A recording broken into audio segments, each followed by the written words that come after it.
Congratulations, you, a Fix-It pioneer, have just been given your first assignment, Project Assembly, as part of Fix-It's Save the Day initiative.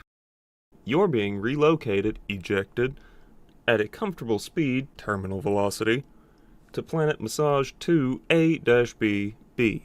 This efficient beginner's guide should suffice in assisting with your establishment of a production facility that is as sprawling as your imagination can conceive. Stay tuned until the end of this guide for a secret that only 7.1% of all Fix-It pioneers know about. For players that aren't familiar with Satisfactory just yet, it's recommended to begin your first experience in the grass fields. There's an abundance of resources, and they're within relatively manageable distance from each other, providing an excellent landing zone for the fledgling pioneer. Once you land, you will need to create a few things by hand, meaning you'll need iron and copper ore, as well as a workbench to start crafting items once you've obtained the necessary resources. Ada, your onboard AI assistant, will guide you through the process of setting up the hub, which is essential in conducting the research needed for Project Assembly. By the time you've built the hub, you're probably thinking, Doc, this running back and forth collecting resources by hand is tiring and dangerously inefficient. Whatever shall I do? Fear not, my dear replaceable machine cog, as Fix-It has the solution. While you can build an unholy number of portable miners, that is still not efficient enough. You need automation. Alright, this is the most amazing, yet one of the scariest parts of this whole game, aside from the swamp biome as a whole. Building giant machines that automate the work for you, so that you can focus on building further machines and systems that will even further allow you to efficiently contribute to Project Assembly. Conveyor belts are the veins of your factory, and they can turn into a spaghetti nightmare very quickly. Fix-It recommends building vertically to optimize available space, which makes a lot of sense in most situations. Miner Mark 1s connected to smelters and or constructors will allow you to make the most basic resources you'll need to continue expansion. However, none of your machines will turn on, and you don't seem to have any magical infinite power batteries on you to power the spaghetti nightmare you just created. This is where power management comes in. Welcome to your newest fear. You must maintain a power grid as well as working towards automation of everything around you. Once again, stay calm, sip some Fix-It brand coffee, and remember that you can very easily use those soft, tender hands of yours to grab leaves, wood, mycelia, or any other biofuel source to yeet into the biomass burners attached to your hub. Just don't let them run out of fuel, or you will be alerted to the most horrifying thing in the world. This means you'll need to explore. Get out there, go find some fuel for your industrial revolution.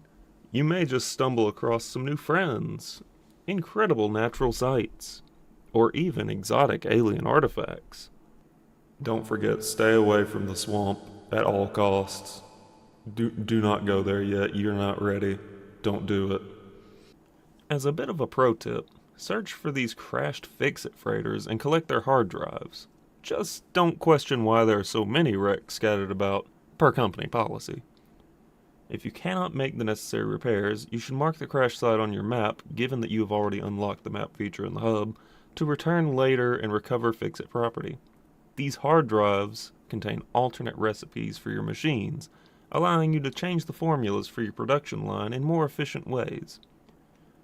The absolute best early game alternate recipe is cast screws, which allows your constructors to intake a few iron ingots and turn them into so many screws it'll make your head spin. Or enlarge. And remember, no matter what, you are Fix-It property, so do not allow unauthorized hostility to damage Fix-It property. But don't get too lost out there. All of humanity and the kittens and puppies of Earth are counting on you to save the day. Disclaimer: if you observe any two-dimensional cats running towards you, it is advised to practice extreme prejudice. Felines have not been observed in the second dimension. There are only three-dimensional cats. And you can only save the day by completing Project Assembly.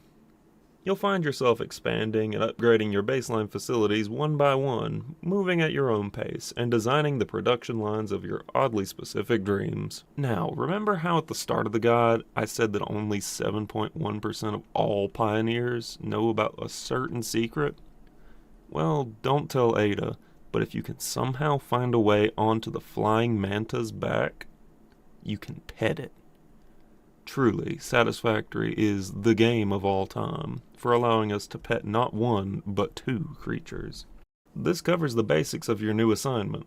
Remember, you can request that additional pioneers be recruited to join you in your attempts to maximize efficiency or, well... If you found any of the information in this guide useful, consider leaving a like, subscribing, and sharing this video with another pioneer, your friends, or your family, as a positive employee review. Failure to do so is against company policy and will result in orbital termination procedures. Fix it. Short-term solutions to long-term problems. Initiating planetfall. Atmospheric entry in 3, 2, 1. Beginning aero assist. Drag within acceptable parameters.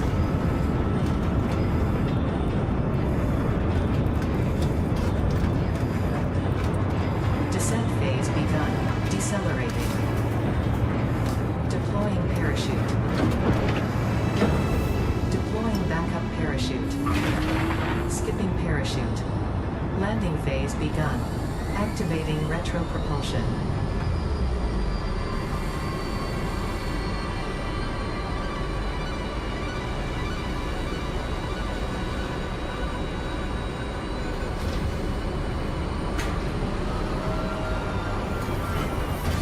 Touchdown. Planetfall complete. Drop pod integrity nominal. Omni-situational exploration suit nominal. Your shift begins immediately. Good luck.